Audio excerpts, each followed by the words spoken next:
We can go right to the very final lines at the death camp for the preborn and call out on their behalf. And if we don't, it is a reproach on us in this time in history.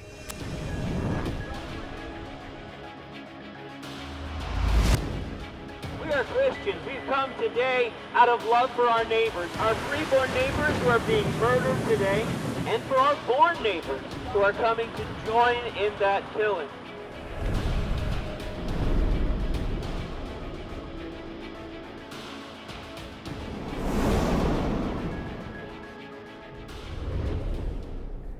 When people look back at history, for instance, at the Holocaust in the time of Hitler, we look back and we see what people did, how they responded.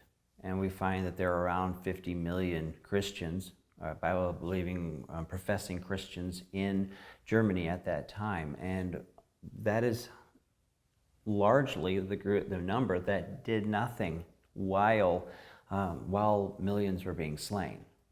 And you could say, could have some excuse that if they spoke out or if they tried to rescue Jews and were caught, then there could be serious consequences to themselves.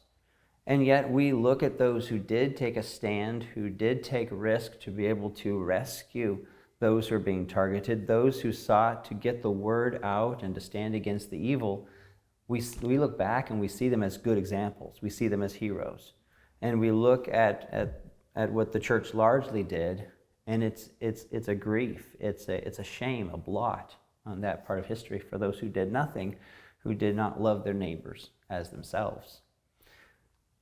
But what if they actually could have spoken out without serious repercussions? Perhaps they could actually have even stepped up to the barbed wire and call out to the guards, and because, let's say, the German state at that time recognized a freedom of speech, that you could actually go and speak out.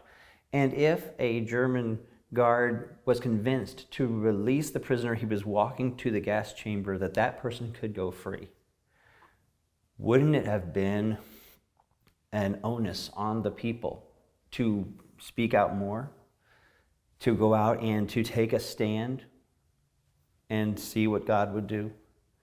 But if they had the freedom to do so and did not, would that not cause more of a reproach upon them? And that's us.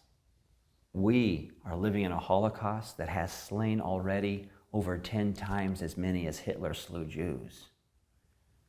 And we can actually go and speak. We can actually call out for justice and plead for truth. We can go right to the very final lines at the death camp for the preborn and call out on their behalf. And if we don't, it is a reproach on us in this time in history. It reminds me of 1 Corinthians 15, verse 34. Awake to righteousness and sin not, for some have not the knowledge of God. I speak this to your shame. We're talking about the same God who told us, open thy mouth for the dumb and the cause of all such as are appointed to destruction. Open thy mouth, judge righteously, and plead the cause of the poor and needy.